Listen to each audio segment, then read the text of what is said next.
Hello friends, तो मैं फिर से आ गया हूं एक मजेदार वीडियो लेक्चर को लेकर, जिसमें हम लोग ट्रायंगल तथा उसके प्रॉपर्टी पर आधारित प्रॉब्लम्स को प्रैक्टिस करेंगे। आप अगर ट्रायंगल के बेसिक और फंडामेंटल टर्म्स के बारे में जानना चाहते हैं, जैसे कि ट्रायंगल क्या है या फिर टाइप्स ऑफ ट्रायंगल के बारे में जानना चाहते हैं या फिर मीडियन क्या है, तो ये सब मैं प्रीवियस वीडियो लेक्चर में पढ़ा दिया हूं, जिसका लिंक मैं आपको आई बटन में ऊपर दे दूंगा। आप उसे जा करके देख सकते हैं। फिलहाल हम लोग चलते हैं अपने प्रॉब्लम प्रैक्टिस की ओर। तो हमारा फर्स्ट प्रश्न तो यही है फ्रेंड कि सबसे पहले हम लोग बचपन से सुनते आ रहे हैं कि ट्रायंगल के तीनों कोनों का सम ऑलवेज क्या होता है, 180 डिग्री होता है। सुनते आ रहे हैं ना, किसी भी त्रिभुज के तीनों कोण का योग क्या होता है, हमेशा 180 डिग्री होता है। तो क्या हम लोग इसको प्रूव भी कर सकते हैं? तो यार, जैसा कि आप जानते हैं कि मैथमेटिक्स एक लॉजिकल सब्जेक्ट होता है। इसमें कुछ भी ऐसे ही नहीं कह दिया जाता। इसमें एवरी स्टेटमेंट के पीछे एक वैलिड रीजन या फिर एक वैलिड प्रूफ होता है। तो हाँ, हम लोग इसको भी प्रूव कर सकते हैं कि किसी भी त्रिभुज के तीनों कोनों का सम ऑलवेज 180 डिग्री होता है। कैसे प्रूव करेंगे? तो चलिए हम लोग देखते हैं कि कैसे प्रूव करेंगे। तो यहाँ पर क्वेश्चन है कि prove that the sum of the three angles of a triangle is 180 degree. तो चलिए प्रूव करते हैं। सबसे पहले हम लोग यहाँ पर लिख देंगे सॉल्यूशन लिख लेंगे हम लोग। और देखिए, इसमें सॉल्यूशन में क्या करना है कि सबसे पहले हम लोग एक फिगर ड्रॉ करेंगे ट्रायंगल का। तो चलिए एक फिगर है यहाँ पर हम लोग ड्रॉ कर लेते हैं। एक फिगर में ड्रॉ कर लिया। ये ट्रायंगल है। मान लीजिए कि ये ट्रायंगल में इसका नाम मैं दे देता हूँ P, ये जो है इसका Q, और यहाँ पर इसका नाम क्या देता हूँ, R। ठीक है, ये ट्रायंगल मैं यहाँ पर ड्रॉ कर लिया। फर्दर हम लोग क्या करेंगे कि ये जो QR लाइन है फ्रेंड, यानी QR जो साइड है ट्रायंगल का, इसके पैरेलल यहाँ पर एक लाइन हम लोग ड्रॉ करेंगे इन ऑर्डर टू सोल्व और प्रूव दिस क्वेश्चन। तो चलिए लाइन भी ड्रॉ कर लेते हैं। सिंपल सा है, कुछ हार्ड नहीं है। इसको बस आप देखते जाइए कि कैसे हम लोग प्रूव करेंगे। बेहद इजीली हम लोग इसको प्रूव कर सकते हैं। इसमें ज़्यादा दिमाग लगाने का आवश्यकता नहीं है। बस ट्रायंगल ड्रॉ किया। ट्रायंगल ड्रॉ करने के बाद यहाँ जो पैरेलल साइड है, जो QR साइड होगा, इसके पैरेलल हम लोग क्या करेंगे, एक और आप कह सकते हैं कि लाइन ड्रॉ करेंगे इसके पैरेलल में। अब चलिए क्या करते हैं कि सबसे पहले इसमें जो जितने भी एंगल हैं उसको हम लोग नॉमिनेट कर लेते हैं। तो नॉमिनेट करने के लिए मान लीजिए कि इस एंगल का नाम मैं 1 दे देता हूं। नॉमिनेट करने से बेसिकली ये होता है कि बार बार हमको उस एंगल को लिखना नहीं पड़ता है। जैसे बार बार अगर यहाँ पर हम लोग नॉमिनेट नहीं करेंगे तो हमको लिखना पड़ेगा क्या, QPR या फिर QRP। इस तरीके से बार बार हमको नहीं लिखना पड़े, इसलिए हम लोग एक शॉर्ट नाम दे देंगे जिसके जरिए हम लोग आसानी से प्रूव कर सकते हैं, बार बार लिखना नहीं पड़ेगा। तो चलिए हम लोग यहाँ पर दे देते हैं। इसका नाम मान लीजिए कि हम लोग 1 दे दिए। इस एंगल का नाम हम लोग क्या दे देंगे, 5 दे देंगे। ठीक है, अब चलिए हम लोग प्रूव करते हैं। तो सबसे पहले तो हम लोग ये जो फिगर ड्रॉ किए इसको ही यहाँ पर लिख लेते हैं। यहाँ पर हम लोग क्या लिखेंगे कि लेट्स PQR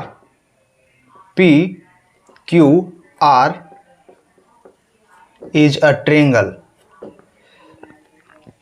आप यहाँ पर ट्रायंगल लिख भी सकते हैं, अदरवाइज आप यहाँ पर ट्रायंगल का साइन भी बना दे सकते हैं।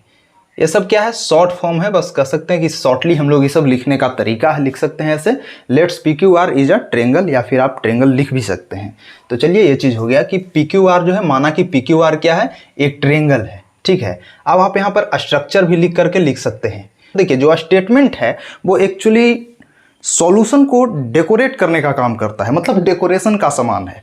मेन मुद्दा शुरू होगा आगे।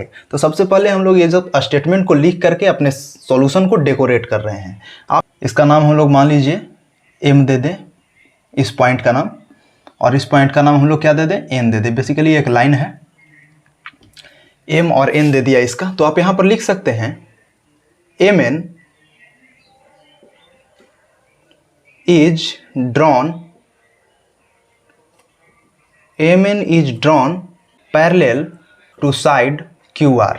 अब देखिए, PQR क्या है, एक ट्रायंगल है, और MN एक लाइन था जो कि हम लोग किसके पैरेलल ड्रॉ किए, QR के पैरेलल एक लाइन हम लोग ड्रॉ किए। इस कंडीशन में क्या हो रहा है कि PQ जो लाइन है वो क्या कर रहा है, दोनों पैरेलल लाइन से मिल रहा है। इस चीज को भी हम लोग यहाँ पर लिख सकते हैं। तो आप यहाँ पर लिख सकते हैं, क्या लिखिएगा कि MN, यहाँ पर लिख दीजिए since MN parallel QR and PQ is intersecting. अगर इंटरसेक्ट कर रहा है तो इस कंडीशन में क्या होगा, नेट एंगल क्या होगा, इक्वल होगा। यहाँ पर अल्टरनेट एंगल क्या है, 4 और 2, ये दोनों क्या है, आपस में अल्टरनेट एंगल का पेयर है, यानी 4 इक्वल होगा किसके, 2 के इक्वल। तो इस चीज को भी हम लोग यहाँ पर लिख सकते हैं। अगर ऐसा है देयरफॉर क्या लिख सकते हैं, एंगल 4 जो होगा किसके इक्वल होगा, एंगल 2 के। और एक कैसा होगा, इक्वेशन फर्स्ट आप दे सकते हैं। और ऐसा क्यों होगा ऐसा, तो इसको भी आप लिख दे सकते हैं, मेंशन कर सकते हैं अल्टरनेट एंगल के कारण। सिमिलरली इसमें आप ये भी लिख सकते हैं कि एंगल 5 जो होगा किसके इक्वल होगा, एंगल 3 के इक्वल होगा। और क्यों होगा, तो सेम चीज अल्टरनेट एंगल के कारण होगा, क्योंकि ये भी दोनों लाइन क्या है, पैरेलल है, और इसको क्या कर रहा है, पीआर लाइन इंटरसेक्ट कर रहा है। दैट्स वाई हम लोग फिर से लिख सकते हैं इसी चीज को। नाउ आप लिख सकते हैं क्या, एमएन पैरेलल है किसके, क्यूआर के, एंड इस टाइम क्या कर रहा है, इस पर पीक्यू था, अब क्या कर रहा है, पीआर इज इंटरसेक्टिंग। मैं आपको बताया था ना कि दो पैरेलल लाइन है, उसको कोई भी एक ट्रांसवर्सल लाइन इंटरसेक्ट करता है तो उस कंडीशन में क्या होता है, उस कंडीशन में अल्टरनेट एंगल का जो पेयर है वो इक्वल होता है। यानी ये इक्वल होगा इसके, और ये जो है इक्वल होगा किसके, ये एंगल जो है इक्वल होगा किसके, इस एंगल के इक्वल होगा। ये अल्टरनेट एंगल का पेयर है। तो उस कंडीशन में 4 इक्वल था 2 के, और 5 इक्वल हो जाएगा किसके, एंगल 3 के। तो आप यहाँ पर लिख सकते हैं कि एंगल 5 जो होगा किसके इक्वल होगा, एंगल 3 के। और इसको हम लोग क्या मान सकते हैं, इक्वेशन सेकंड। ठीक है, अब कुछ करना नहीं है। देखिए मैं आपको समझाने के लिए धीरे धीरे समझा रहा हूँ एक एक स्टेप को, ताकि आपको समझ में आ जाए। अगर आप एक बार प्रोसेस को समझ लीजिएगा तो आप बेहद इजीली प्रूव कर सकते हैं। मेन मुद्दा बस यहीं से शुरू होता है यार, बाकी जो स्टेटमेंट आप ऊपर लिखिएगा वो सब डेकोरेशन के लिए आपके सॉल्यूशन का होगा। तो अब हम लोग सिंपली क्या करेंगे कि हमारे पास 2 इक्वेशन है, दोनों इक्वेशन को ऐड कर देंगे। ठीक है, तो चलिए ऐड करते हैं। आप एक बार समझ लीजिएगा तो बेहद इजीली आप इसको प्रूव कर पाइएगा, और 1-2 मिनट के अंदर आप इसको प्रूव कर दीजिएगा। अभी मैं बता रहा हूँ इसलिए टाइम लग रहा है। तो चलिए हम लोग इसको क्या करते हैं, ऐड करते हैं। तो यहाँ पर हम लोग क्या करेंगे, लिखेंगे कि बाई एडिंग बोथ इक्वेशन। अब देखिए ऊपर के इक्वेशन को जब हम ऐड करेंगे तो क्या होगा, LHS के साथ जुड़ जाएगा, और RHS क्या होगा, RHS के साथ। यानी एंगल 4 प्लस एंगल 5 किसके इक्वल होगा, एंगल 5 इक्वल होगा किसके, एंगल 2 प्लस एंगल 3 के इक्वल होगा। ठीक है, अब देखिए मैं आपको ज्योमेट्री के फर्स्ट लेक्चर में एक एक्सियोम बताया था। वो क्या बताया था कि if equal things are added to equal then the whole are equal. Axioms और पोस्टुलेट का हम लोग डायरेक्टली और इनडायरेक्टली ज्योमेट्री में इस्तेमाल कर ही लेते हैं। और वो एक्सियोम्स और पोस्टुलेट क्या थे, वो सब हमारे ज्योमेट्री के स्किल्स को डेवलप करने का एक बस आइडिया था। मतलब वहाँ से आइडिया को लेकर के हम लोग ज्योमेट्री में घुसते हैं, और इसके बाद ज्योमेट्री के प्रॉब्लम्स को on the basis of that ideas which we have been given by postulate and axioms, उसके जरिए हम लोग क्या करते हैं, सोल्व करते हैं। तो मैं क्या बताया था कि if equal things are added to equal then the whole are equal. Similarly उसी चीज को हम लोग यहाँ पर इस्तेमाल कर लेंगे। दोनों तरफ एंगल 1 को ऐड कर देंगे। एंगल 1 कौन है, आप देख सकते हैं डायग्राम में कि इस एंगल को दोनों तरफ ऐड कर देंगे। और चूंकि हम लोग सेम ही एंगल को दोनों तरफ ऐड कर रहे हैं इक्वल थिंग्स में, इसलिए हमारा पूरा कॉम्बिनेशन क्या होगा, इक्वल ही होगा। तो चलिए ऐड करते हैं। आप यहां पर लिख सकते हैं क्या ऐड कर रहे हैं, तो ऐड कर रहे हैं एंगल 1 को आप लिख दीजिए, plus angle 4 plus angle 1 plus angle 2 plus angle 3 को मैंने ऐड किया। आप यहां पर लिख भी सकते हैं साइड में, adding angle 1 both side, angle 1 both side. ठीक है, दोनों तरफ ऐड कर दिया। अब देखिए इसमें कुछ करना नहीं है। अब हम लोग क्या करते हैं, दोनों के पोजीशन को थोड़ा चेंज कर लेते हैं, इसके बाद हम लोग लिखेंगे। आप इसको angle 1 plus angle 2 plus angle 3 को इस साइड ले आते हैं। ऐसे लिखने से तो कोई अंतर होगा नहीं, क्योंकि पोजीशन को बस हम लोग चेंज कर रहे हैं, दोनों इक्वल तो है ही। ठीक है, यहाँ तक तो आई थिंक कि आपको कोई डाउट नहीं होना चाहिए। अब देखिए angle 1 plus angle 2 plus angle 3 किसके इक्वल है, angle 4 plus angle 5 plus angle 1 जो है इसके इक्वल। तो ये जो एंगल है फ्रेंड वो क्या बना रहा है, सबसे पहले हम लोग देखते हैं अपने डायग्राम में। तो अपने डायग्राम की ओर चलते हैं। देखिए इसमें क्या कर रहा है कि angle 4 plus angle 1 plus angle 5, ये तीनों एंगल को अगर हम ऐड करते हैं तो वो क्या बना रहा है, एक स्ट्रेट एंगल फॉर्म कर रहा है। कर रहा है ना। क्यों? क्योंकि तीनों एंगल को आप देख सकते हैं, angle 4 plus angle 1 plus angle 5 क्या कर रहा है, एक स्ट्रेट एंगल को फॉर्म कर रहा है। और स्ट्रेट एंगल को फॉर्म कर रहा है, यानी स्ट्रेट एंगल आप क्या जानते हैं, स्ट्रेट एंगल किसके इक्वल होता है? अगर होल की बात करें, मतलब स्ट्रेट एंगल के वैल्यू की बात करें तो वो 180 डिग्री फॉर्म करता है, जैसा कि मैं आपको प्रीवियस वीडियो लेक्चर में ये चीज़ बता दिया हूँ। और आप ये भी कह सकते हैं कि 4 प्लस 1 प्लस 5 जो है क्या बना रहा है, एक लीनियर पेयर कंस्ट्रक्ट कर रहा है। और लीनियर पेयर एक्सियोम हमारा क्या कहता है, लीनियर पेयर एक्सियोम कहता है कि लाइन पर ये बनने वाला एंगल जो भी है इसका सम क्या होगा, ऑलवेज 180 डिग्री के होगा। तो यानी 1 प्लस 4 प्लस 5 को हम लोग ऐड करेंगे तो किसके इक्वल हो जाएगा, 180 डिग्री के। ये कहाँ से हम लोग इस बात को ले रहे हैं, अपने लीनियर पेयर एक्सियोम से।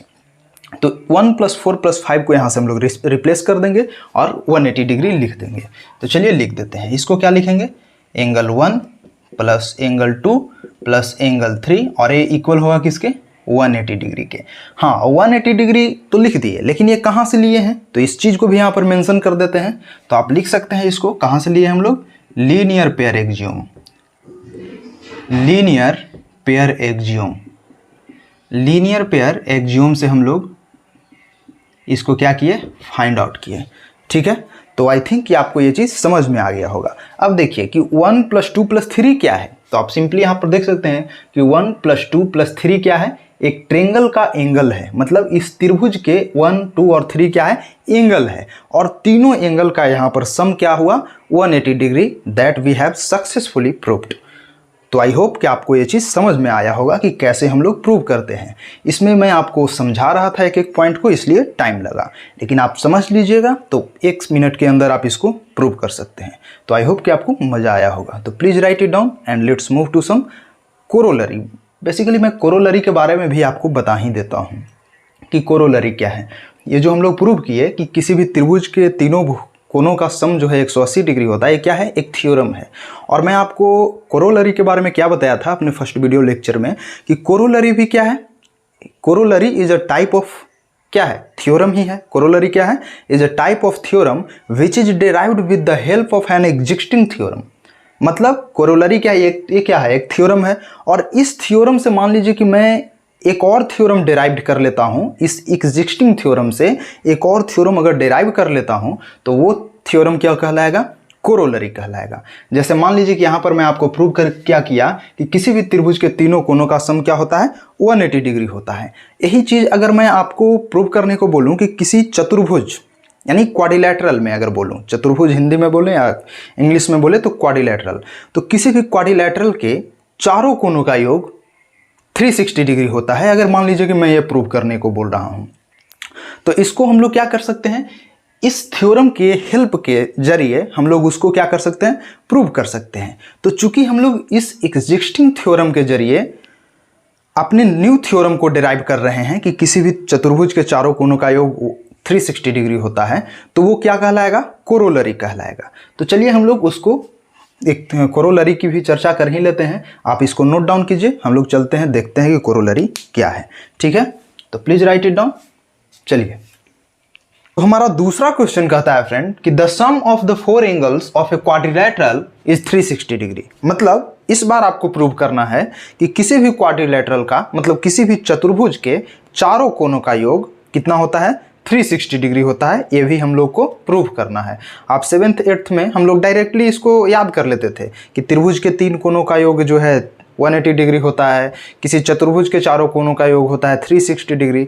लेकिन यहाँ पर हम लोग इस क्लास में इन सब चीज़ों को प्रूव करने के लिए सीखेंगे। तो देखिए यहाँ पर मैं एक क्वाड्रिलैटरल यहाँ पर ड्रॉ कर दिया हूँ, और इस क्वाड्रिलैटरल में हम लोग ये प्रूव करेंगे कि इन चारों कोनों का योग कितना होता है, 360 डिग्री। तो कैसे प्रूव करेंगे, चलिए देखते हैं। यहां पर हम लोग लिखेंगे सॉल्यूशन।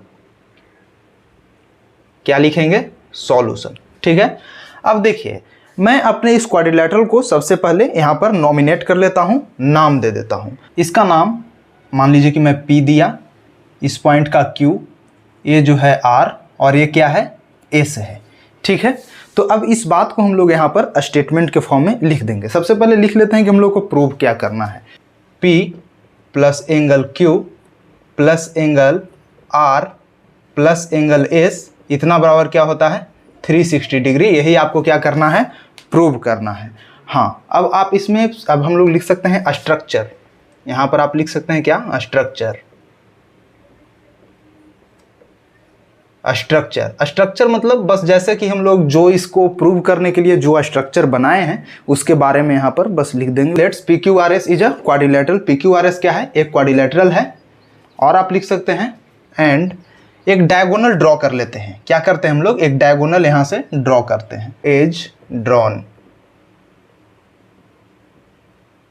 अब देखिए मैं यहाँ पर अपने सुविधा के लिए इसका एंगल का जो वैल्यू होगा उसको एक छोटा नाम कुछ दे देता हूँ ताकि बार बार हमको एंगल को लिखना ना पड़े। तो इस कंडीशन में आप क्या करेंगे, चलिए मान लेते हैं कि ये जो एंगल है इसका नाम मैं 1 दे दिया, इस एंगल का नाम हम 2 दे देते हैं और इस एंगल का नाम हम लोग 3 दे देते हैं। ठीक है, इसके जस्ट नीचे वाले एंगल का नाम 4 दे देते हैं, इसके नीचे वाला एंगल का नाम 5 दे देते हैं और यहाँ इस एंगल का नाम 6 दे देते हैं। ठीक है, इसको मैं बस इसलिए बनाया हूँ ताकि हम लोग को सुविधा हो बनाने में क्वेश्चन को। अब हम लोग कैसे प्रूफ करेंगे, तो आप यहाँ पर लिख सकते हैं प्रूफ, प्रमाण क्या है। लोग अपने इस क्वेश्चन को त्रिभुज के थ्योरम्स के जरिए इसको प्रूव करेंगे। अभी जस्ट मैं आपको बताया था और यहाँ पर प्रूफ भी किया था कि किसी भी ट्रायंगल में उसके तीनों कोनों का योग 180 डिग्री होता है। तो बस उसको हम लोग डायरेक्टली यहाँ पर इस्तेमाल कर लेंगे। ठीक है, तो चलिए यहाँ पर हम लोग डायरेक्टली इस्तेमाल करते हैं। आप देख सकते हैं कि ट्रायंगल ये क्या बन रहा है, अगर डायगोनल में यहाँ पर ड्रॉ कर दिया तो उससे क्या बन गया, 2 त्रिभुज बना, 2 ट्रायंगल बना। और इन दोनों ट्रायंगल जब बनता है तो अगर फर्स्ट वाले ट्रायंगल को देखा जाए ट्रायंगल RSQ में, तो हम लोग क्या लिख सकते हैं, आप यहाँ पर लिख सकते हैं इन ट्रायंगल RSQ ट्रायंगल में क्या हम लोग लिख सकते हैं, angle 1 plus angle 2 plus angle 3 बराबर क्या होगा, 180 डिग्री। और ऐसा क्यों होगा, ऑफ अ ट्रायंगल ये क्या होता है, 180 डिग्री होता है। तो इस चीज का इस्तेमाल हम लोग यहाँ पर डायरेक्टली कर लिए। ठीक है, इसको आप इक्वेशन फर्स्ट मान सकते हैं, ये ऊपर वाला है, इसको इक्वेशन आप फर्स्ट इक्वेशन मान सकते हैं। ठीक है, अब देखिए सिमिलरली ये ट्रायंगल RSQ में देखे थे, अब हम लोग देखेंगे SPQ में। तो चलिए इसको भी यहाँ पर लिख लेते हैं। नाउ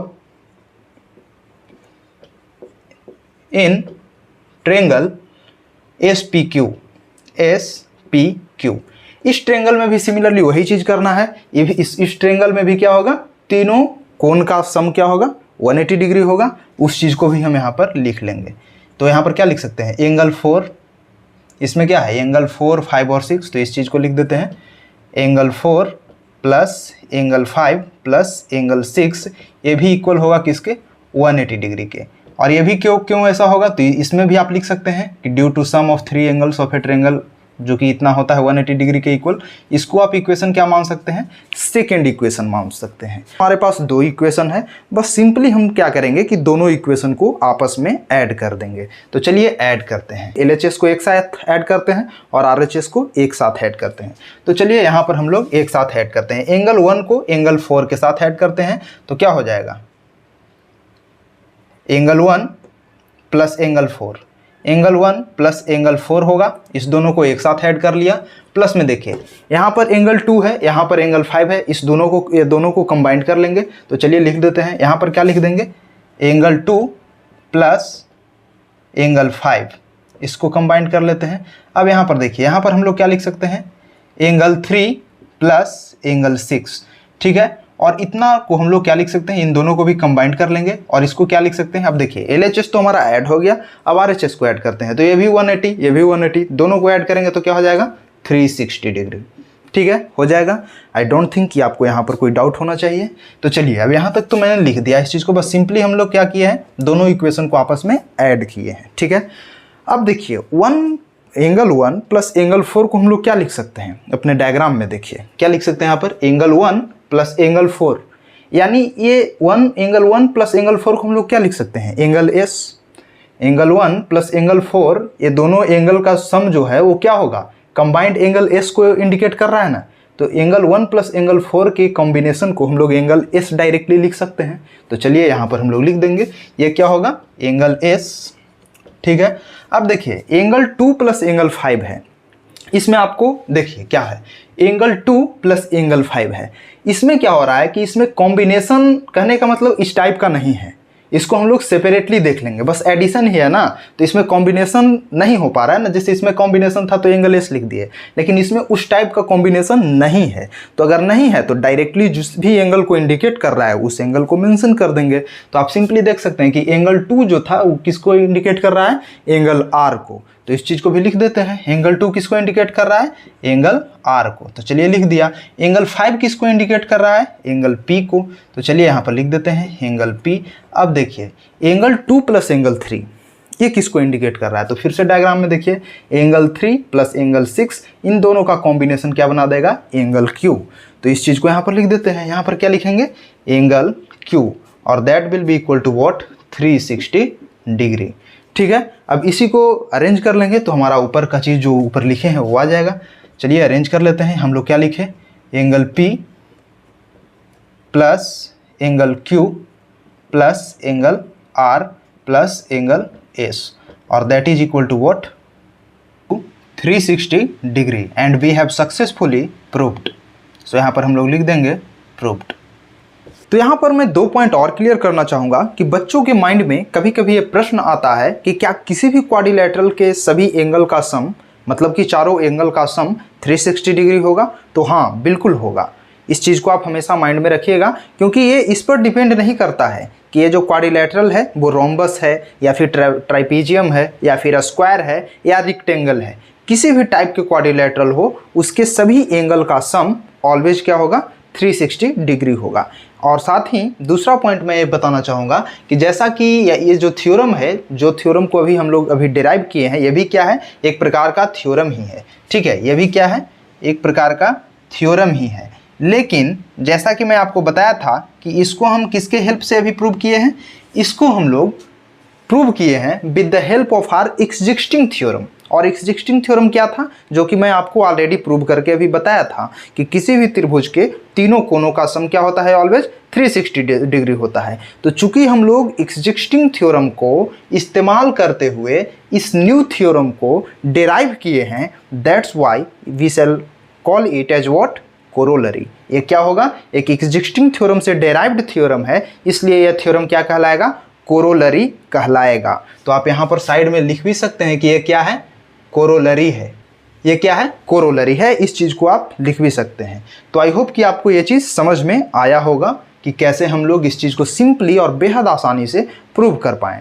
तो प्लीज़ राइट इट डाउन। तो हमारा नेक्स्ट क्वेश्चन है फ्रेंड, एक्चुअली एक क्वेश्चन नहीं बल्कि सेट ऑफ क्वेश्चन है, जिसके अंतर्गत मैं 5-7 क्वेश्चंस लूँगा और 1 बाय 1 आपको सोल्व करके बताऊंगा, जिससे कि आपके ज्योमेट्री का स्किल जो है वो ग्रो कर सके, इन्हेंस कर सके।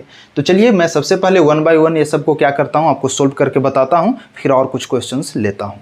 देखिए ये सब जो क्वेश्चन है शॉर्ट आंसर टाइप क्वेश्चन है। आप चाहें तो इसमें, जैसा कि मैं आपको बताया था कि यह स्टेटमेंट क्या करता है, एक डेकोरेशन का काम करता है। जैसे कि आप देखते हैं दिवाली वगैरह में आप अपने घर पर लाइट वगैरह लगा देते हैं तो वो ज़्यादा अच्छा दिखने लगता है, पेंट कर देते हैं वो भी अच्छा दिखने लगता है। बस सिमिलरली इसमें भी अगर आप चाहें तो स्टेटमेंट वगैरह लिख सकते हैं, वो आपके और जो है डेकोरेट कर देगा सॉल्यूशन को। लेकिन अगर हम बेसिकली यहाँ पर माइंडसेट को ग्रो करने के लिए हम लोग डायरेक्टली यहाँ पर सोल्व करते हैं। तो चलिए इसमें देखते हैं जो जो रिक्वायर्ड एंगल है उसको सोल्व करते हैं और फाइंड आउट करते हैं। जैसे कि देखिए इसमें जो एक फर्स्ट क्वेश्चन है, इसमें क्या कह रहा है कि ABC एक ट्रायंगल है, जिसमें आप देख सकते हैं एक्सटीरियर एंगल जो है 110 डिग्री दिया गया है और ये एक्सटीरियर एंगल जो है क्या दिया गया है, 120 डिग्री दिया गया है। तो इसमें आपको फाइंड करना है क्या, एंगल C को फाइंड करना है। तो चलिए हम लोग इसको सोल्व करते हैं। कैसे सोल्व करेंगे, तो जैसे कि आप देख सकते हैं कि पॉइंट A पर आप ध्यान दीजिएगा, ये क्या है, एक लाइन है, AB क्या है, एक लाइन है। और इस लाइन पर पॉइंट A पर आप देख सकते हैं कि क्या बना रहा है, लीनियर पेयर बना रहा है। लीनियर पेयर बना रहा है क्योंकि जो है AC लाइन इस पर जा करके मिल रहा है, तो लीनियर पेयर बना रहा है। तो ये क्या है, 120 है। तो 120 है तो इस एंगल को क्या होना चाहिए, ये ऑलवेज 60 डिग्री हो जाएगा, क्योंकि दोनों का सम क्या होना चाहिए, 180 डिग्री होगा। तो यहाँ पर हम डायरेक्टली बस सोल्व करते जा रहे हैं। तो इसका क्या होगा, अगर हम लोग इसमें इसी फिगर में लिख दें तो ये क्या हो जाएगा, किसके इक्वल हो जाएगा, 60 डिग्री के इक्वल हो जाएगा। आई डोंट थिंक कि आपको कोई डाउट होना चाहिए। अब आप यहाँ पर क्लियरली देख सकते हैं कि यहाँ पर क्या पूछ रहा है, एंगल सी को पूछ रहा है। तो याद कीजिए मैं आप लोगों को क्या बताया था कि एक्सटीरियर एंगल जो है ऑलवेज क्या होता है, दो अपोजिट इंटीरियर एंगल के सम के इक्वल। तो दो अपोजिट इंटीरियर एंगल कौन है, एंगल 60 और फिर क्या है, एंगल सी। ये दोनों को अगर हम लोग ऐड करेंगे तो वो किसके इक्वल हो जाएगा, 110 के इक्वल। तो यहाँ पर हम लोग डायरेक्टली इस चीज़ को लिख रहे हैं। आई होप कि आप लोग उतना समझ लिए होंगे, और ये शॉर्ट आंसर टाइप है इसलिए हम लोग डायरेक्टली लिख रहे हैं। क्या है, 60 हो जाएगा और प्लस में ये क्या है, एंगल सी। आप यहाँ पर एंगल सी लिख सकते हैं। इसलिए एंगल सी का वैल्यू अगर आप फाइंड आउट कीजिएगा तो क्या हो जाएगा, 110 माइनस 60 डिग्री, और that will give you what, angle C as 50 degree. तो एंगल सी का वैल्यू क्या हो गया, 50 डिग्री हो गया, और हम लोग आसानी से प्राप्त कर लिए। ठीक है, नेक्स्ट क्वेश्चन को देखिए। इसमें आपको फाइंड करना है एंगल 1 और एंगल 2 का वैल्यू। तो इसमें कैसे फाइंड करेंगे, इसमें भी सिमिलरली हमको कुछ करना नहीं है। अब जैसा कि बताया आपको कि एक्सटीरियर एंगल क्या होता है, always two opposite interior angle के सम के इक्वल। तो 120 डिग्री क्या होगा, ऑलवेज जो है 40 और प्लस में 1 के योग के इक्वल होगा ना, क्योंकि दो अपोजिट इंटीरियर एंगल है। तो चलिए इसी चीज़ को हम लोग यहाँ पर लिख देते हैं। क्या लिखेंगे, अगर हम लोग डायरेक्टली यहाँ पर भी इस्तेमाल कर लें तो क्या लिखेंगे, ये होगा 40 प्लस में एंगल 1 और एक किसके इक्वल होगा, 120 डिग्री। अब देखिए एंगल 1 को अगर हम लोग फाइंड करें तो एंगल 1 को हम लोग क्या लिख सकते हैं, 120 डिग्री माइनस 40 डिग्री, और ये क्या दे देगा आपको, एंगल 1 एच देगा क्या, 80 डिग्री। एंगल 1 किसके इक्वल हो गया, 80 डिग्री के इक्वल हो गया। अब देखिए एंगल 1 क्या है, 80 डिग्री। अगर आप चाहें तो त्रिभुज के तीनों कोनों का योग 180 डिग्री होता है, तो उस तरीके से भी एंगल 40 प्लस 1 प्लस 2 बराबर कर करके और घटा करके एंगल 2 का मान निकाल सकते हैं। अदरवाइज सिंपली आप कर सकते हैं क्या, कि यहाँ पर देखिए BC क्या है, BCD एक लाइन है, और इस लाइन के पॉइंट C पर आप देखिए लीनियर पेयर बना रहा है, और लीनियर पेयर बना रहा है तो इस दोनों एंगल के सम, मतलब एडजेसेंट एंगल बन रहा है ना, और ये दोनों एंगल का सम क्या होगा, दोनों एंगल का सम हो जाएगा 180 डिग्री। और अगर 180 डिग्री है जिसमें 120 डिग्री है तो एंगल 2 क्या होगा, क्या होना चाहिए इसको, जिससे कि दोनों मिलकर के 180 डिग्री हो जाए। तो ये एंगल 2 क्या हो जाएगा, 60 डिग्री के इक्वल। तो सिंपली आप यहाँ पर क्या लिख सकते हैं, यहाँ पर आप लिख सकते हैं एंगल 2 बराबर क्या हो जाएगा, 60 डिग्री। आप स्टेटमेंट भी लिख सकते हैं, लेकिन मैं आपको डायरेक्टली समझा रहा हूँ। तो आई होप कि आपको ये चीज़ समझ में आ गया होगा। चलिए देखिए सिमिलरली इसमें आपको एंगल y का वैल्यू फाइंड करना है। तो इसमें भी कुछ करना नहीं है यार, ये एंगल y का वैल्यू हम लोग कैसे फाइंड करेंगे। मैं आपको क्या बताया था कि दो लाइन जब एक दूसरे को इंटरसेक्ट करता है तो अपोजिट एंगल क्या होता है, ऑलवेज इक्वल होता है। तो सिंपल सा बात है, यहाँ पर दो लाइन क्या कर रहा है, इंटरसेक्ट कर रहा है, तो अपोजिट एंगल इक्वल होगा, यानी ये y है तो ये भी अंदर वाला एंगल का वैल्यू क्या हो जाएगा, y हो जाएगा। ठीक है, ये अंदर वाला वैल्यू, अंदर वाला जो एंगल है उसका वैल्यू क्या हो जाएगा, y हो जाएगा। अब आपसे पूछ रहा है कि y का वैल्यू क्या होगा, तो y का वैल्यू क्या होगा, तो आप क्या कर लीजिएगा, तीनों एंगल का सम क्या होना चाहिए, 180 डिग्री होना चाहिए, क्योंकि त्रिभुज के तीनों अंदर का एंगल है, तीनों का योग क्या होगा, 180 डिग्री। तो सिंपली आप उस चीज़ को कर सकते हैं, आप ऐड कर दीजिए यहाँ पर डायरेक्टली, क्या हो जाएगा 60 प्लस 80 प्लस y, और एक किसके इक्वल हो जाएगा, 180 डिग्री के होगा ना। अब यहाँ पर आप लिख सकते हैं कितना, 140 डिग्री के इक्वल हो जाएगा ये, प्लस में y, प्लस में क्या हो जाएगा, इक्वल टू हो जाएगा 180 डिग्री। सो अगर आपको y का वैल्यू फाइंड करना होगा तो आप क्या लिख सकते हैं, 180 degree minus 140 degree, and that will give you what, that will give you 40 degree. तो आई होप कि आपको ये चीज़ समझ में आ गया होगा कि कैसे हम लोग इस चीज़ को सोल्व करते हैं, और आपके एग्जाम में शॉर्ट आंसर टाइप में ये क्वेश्चन आता ही है बोर्ड एग्जाम में। तो आप इसको नोट डाउन कर लीजिए और समझ लीजिए, फिर हम लोग कुछ और क्वेश्चंस को यहाँ पर इंक्लूड करते हैं।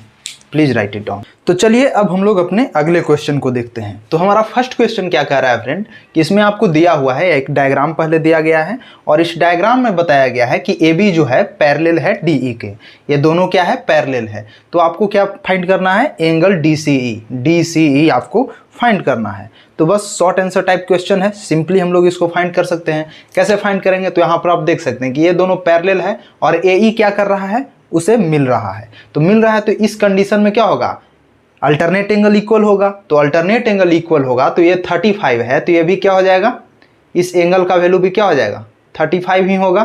क्यों होगा, क्योंकि अल्टरनेट एंगल के कारण हो जाएगा। अब देखिए कि अगर ये 35 है, ये 53 डिग्री है, तो एंगल C का वैल्यू क्या होगा। अगर मान लीजिए एंगल DCE की बात करें, मान लीजिए DCE का वैल्यू अगर मान लीजिए हम लोग x दे दें कि इस एंगल का वैल्यू x है, तो x बराबर क्या होगा, भुज के तीनों कोनों का योग क्या होता है, 180 डिग्री। बस इस्तेमाल कर लीजिए, 53 डिग्री प्लस में 35 डिग्री और एक किसके इक्वल होगा 180 डिग्री के। अब देखिए x इक्वल टू क्या होगा, x equal to x plus, आप ये दोनों को पहले यहीं पर ऐड कर लेते हैं तो ये क्या हो जाएगा 8 और ये भी क्या हो जाएगा 8 इक्वल टू क्या हो जाएगा 180 डिग्री। अब इसको सिंपली x का वैल्यू अगर फाइंड करना हो तो x का वैल्यू क्या हो जाएगा 180 डिग्री माइनस 88 डिग्री। अब देखिए x का वैल्यू क्या हो जाएगा 92 ही होगा ना, 92 और 800 और फिर 80, यानी x का वैल्यू क्या हो जाएगा फ्रेंड 92। तो आई होप कि आपको समझ में आ गया होगा। अब देखिए हमारा नेक्स्ट क्वेश्चन क्या कहता है कि पी क्यू आर, इसमें कुछ कहना नहीं है, इसमें आपको डायग्राम दिया गया है और डायग्राम में x और y का वैल्यू फाइंड करना है या जो भी रिक्वायर्ड एंगल है उसका वैल्यू फाइंड करना है। तो सिंपली हम लोग क्या कर सकते हैं, इसमें x का वैल्यू फाइंड करना है। तो मैं आपको क्या बताया था कि एक्सटीरियर एंगल ऑलवेज जो होता है वो टू अपोजिट इंटीरियर एंगल के सम के इक्वल होता है। आप यहाँ पर देख सकते हैं कि इस ट्रेंगल, किस ट्रेंगल में, एक ट्रेंगल PRS में एंगल x जो है वो क्या हो रहा है एक्सटीरियर एंगल है। एंगल x क्या है, एक एक्सटीरियर एंगल है, किसके लिए, ट्रेंगल PRS में, है ना। इस ट्रेंगल के लिए ये x क्या है एक्सटीरियर एंगल है। तो एक्सटीरियर एंगल है तो एक्सटीरियर एंगल क्या होगा always two opposite interior angle के योग के इक्वल होगा। तो x क्या होगा इक्वल, हम यहाँ पर लिख सकते हैं क्या, डायरेक्टली मैं यहाँ पर सब लिख रहा हूँ। x जो है इक्वल क्या होगा, x इक्वल होगा किसके 30 प्लस 42 के। तो आप लिख दीजिए x इक्वल होगा 30 प्लस 42 के। और ऐसा क्यों होगा, क्योंकि एक्सटीरियर एंगल है और एक्सटीरियर एंगल है तो सम किसके इक्वल होता है टू अपोजिट इंटीरियर एंगल के। तो मैं लिख दिया। अब यहाँ पर x का वैल्यू आप इसको ऐड कर दीजिए, मिल जाएगा आपको। x का वैल्यू क्या हो जाएगा 72। देख रहे हैं कितना आसानी से हम लोग इसको फाइंड आउट कर रहे हैं, बेहद ईजिली। फर्दर अगर हम लोग y फाइंड आउट करते हैं तो कैसे करेंगे, यहाँ पर आप देख लीजिए एक स्ट्रेट एंगल फॉर्म कर रहा है, यहाँ पर आप कह सकते हैं लीनियर पेयर भी फॉर्म कर रहा है। तो लीनियर पेयर फॉर्म कर रहा है तो दोनों का योग क्या होना चाहिए 180 डिग्री। तो चलिए उसी चीज़ को यहाँ पर कर देते हैं। यहाँ पर हम लोग क्या लिख सकते हैं फर्दर 42 डिग्री प्लस में y इक्वल टू क्या हो जाएगा 180 डिग्री। फिर आप सिंपली देखिए इसको या तो ऐसे भी आप कर सकते हैं, अदरवाइज आप इस तरीके से भी कर सकते हैं कि देख सकते हैं कि 30 और प्लस में ये एंगल अंदर का जो एंगल है ये दोनों का योग क्या होगा y के इक्वल होगा, क्योंकि y भी एक एक्सटीरियर एंगल है। तो आप चाहें तो उस तरीके से भी निकाल सकते हैं, अदरवाइज आप ऐसे भी निकाल सकते हैं। तो अगर आपको यहाँ पर y का वैल्यू फाइंड करना है तो आप इजीली यहाँ y लिखिए और इसको 180 डिग्री में से क्या कर दीजिए सब्ट्रैक्ट कर दीजिए 42 डिग्री। क्या हो जाएगा y का वैल्यू क्या हो जाएगा, वैल्यू क्या हो गया 138 डिग्री। y का वैल्यू हम लोग क्या प्राप्त कर लिए 138 डिग्री। तो आई होप कि आपको ये चीज़ भी समझ में आ गया होगा। अब चलते हैं हम लोग अपने नेक्स्ट क्वेश्चन की ओर। तो हमारा नेक्स्ट क्वेश्चन क्या है, यहाँ पर एक ट्रेंगल आपको डायग्राम दिया गया है। इस डायग्राम में बता रहा है कि ये एंगल ऊपर का 30 है, ये 34 है, 45 है। तो आपको x का वैल्यू फाइंड आउट करना है। अब हम लोग कैसे फाइंड आउट करेंगे, तो चलिए देखते हैं। इसमें भी कुछ करना नहीं है, इसमें आप देख सकते हैं कि ये 30 है, ये 34 है और ये जो एंगल है, मान लीजिए कि इस एंगल का नाम हम लोग y दे दें, इस एंगल का नाम हम लोग क्या देते हैं y दे देते हैं। तो y क्या हो रहा है, इस ट्रेंगल के लिए एक्सटीरियर एंगल हो रहा है ना। और एक्सटीरियर एंगल किसके इक्वल होता है टू अपोजिट इंटीरियर एंगल। तो बस उसी चीज को हम लोग यहाँ पर लिख देते हैं। यहाँ पर क्या लिख देंगे y जो है किसके इक्वल हो जाएगा 30 प्लस 34 के होगा ना। और क्यों ऐसा होगा, क्योंकि ये एक्सटीरियर एंगल है। तो आप यहाँ पर लिख सकते हैं देयरफॉर y का वैल्यू क्या आ जाएगा, y का वैल्यू हो जाएगा 64। ठीक है। अब देखिए कि इस दोनों मतलब इस ट्रेंगल में, ट्रेंगल SNR में क्या हो रहा है, ट्रेंगल SNR के लिए एंगल x जो है वो क्या हो रहा है, एक एक्सटीरियर एंगल है। और एक्सटीरियर एंगल है तो फिर से मैं बताया था आपको कि क्या होता है टू अपोजिट इंटीरियर एंगल के इक्वल। तो टू अपोजिट इंटीरियर कौन है, एंगल y प्लस 45। तो इस दोनों को ऐड कर देंगे और वो किसके इक्वल हो जाएगा x के इक्वल। तो चलिए लिख देते हैं यहाँ पर फर्दर हम लोग, यहाँ पर हम लोग क्या लिख सकते हैं x किसके इक्वल होगा y प्लस 45 डिग्री के। अब देखिए x हमको फाइंड करना है, y का वैल्यू हमने कितना प्राप्त किया 64 लिख दीजिए प्लस में 45 डिग्री और ये वैल्यू आपको किसके इक्वल आ जाएगा x equal to 109 degree answer हो जाएगा। तो आई होप कि आपको ये चीज़ समझ में आ गया होगा। तो प्लीज़ राइट इट डाउन। तो हमारा नेक्स्ट क्वेश्चन जो है फ्रेंड वो काफ़ी मज़ेदार है। इसमें आपको दो डायग्राम दिया गया है और इन दोनों डायग्राम में जो वैल्यू है x का वैल्यू हम लोग को फाइंड आउट करना है। तो फर्स्ट साइड में तो ऐसा लगता है कि ये क्वेश्चन काफ़ी डिफिकल्ट है, x का वैल्यू कैसे फाइंड आउट करेंगे। लेकिन अगर आपका कॉन्सेप्ट क्लियर है, बेसिक फंडा बेसिकली आपका अगर क्लियर है तो कोई प्रॉब्लम नहीं होगा x के वैल्यू को फाइंड आउट करने में। इसमें सिंपली हम लोग क्या करेंगे, जैसे देखिए इसमें आपको क्वेश्चन दे दिया गया है कि एम और एन जो है वो क्या है पैरेलल है। एम और एन जो लाइन है दोनों क्या है पैरेलल है और कुछ इस तरीके से डायग्राम है, इसमें आपको वैल्यू x का फाइंड आउट करना है। तो कैसे फाइंड आउट करेंगे, आप यहाँ पर दिमाग लगा सकते हैं। आप चाहें तो वीडियो को पॉज करके और आप देख सकते हैं कि क्या आप इसको सोल्व करने में कैपेबल हो पा रहे हैं या फिर अभी और आपको मेहनत करने की ज़रूरत है। तो चलिए मैं आपको अभी ये सोल्व करके बताता हूँ कि कैसे सोल्व कर सकते हैं। तो देखिए इसमें क्या बता रहा है आपको कि m और n दोनों पैरेलल है। तो पैरेलल है तो इसमें हम लोग क्या करेंगे फ्रेंड कि n और m ये दोनों लाइन को एक्सटेंड करेंगे नीचे की ओर, मतलब इन दोनों लाइन को क्या करेंगे नीचे की ओर एक्सटेंड करेंगे। चलिए एक्सटेंड करते हैं। x के वैल्यू को फाइंड आउट करने के लिए ये करना हमारे लिए आवश्यक है, क्योंकि अगर एक्सटेंड नहीं करेंगे तो हम वैल्यू फाइंड आउट नहीं कर पाएंगे। यानी इस लाइन को हम लोग क्या कर रहे हैं, नीचे की ओर एक्सटेंड कर रहे हैं। इस वैल्यू को, इस लाइन को हम लोग क्या कर दिए, नीचे की ओर एक्सटेंड कर दिए। ठीक है, अब देखिए अब इस कंडीशन में क्या हो रहा है कि आप देख सकते हैं कि ये दोनों लाइन पैरेलल है और इस पैरेलल लाइन को यहाँ पर ये जो लाइन है माने ट्रांसवर्सल लाइन जो है वो क्या कर रहा है, इंटरसेक्ट कर रहा है। और अगर ट्रांसवर्सल लाइन इंटरसेक्ट कर रहा है फ्रेंड तो क्या होगा, ये एंगल 100 है तो ये जो एंगल है ये क्या होगा, जैसे ये एंगल तो 20 डिग्री है, 20 डिग्री है। अगर बात करें हम लोग इस एंगल के, मतलब ये जो एंगल है इस एंगल की अगर हम लोग बात करें तो ये एंगल क्या होगा, जैसे कहने का मतलब देखिए ये क्या है, एक ट्रायंगल फॉर्म कर रहा है। हालांकि इसमें नाम उतना लिखने का ज़रूरत नहीं है, मैं आपको डायरेक्टली समझाने का प्रयास कर रहा हूँ, लेकिन फिर भी अगर आप चाहें तो आप यहाँ पर नाम दे सकते हैं जिसको आपको समझने में आसानी होगा। जैसे आप यहाँ पर नाम अगर दे देते हैं PQ और यहाँ पर O तो है ही, तो जैसे मान लीजिए कि यहाँ पर मैं किस एंगल की बात कर रहा हूँ, अगर ये 100 डिग्री है तो ये क्या होगा, एंगल OQP किसके इक्वल होगा, 100 डिग्री के इक्वल।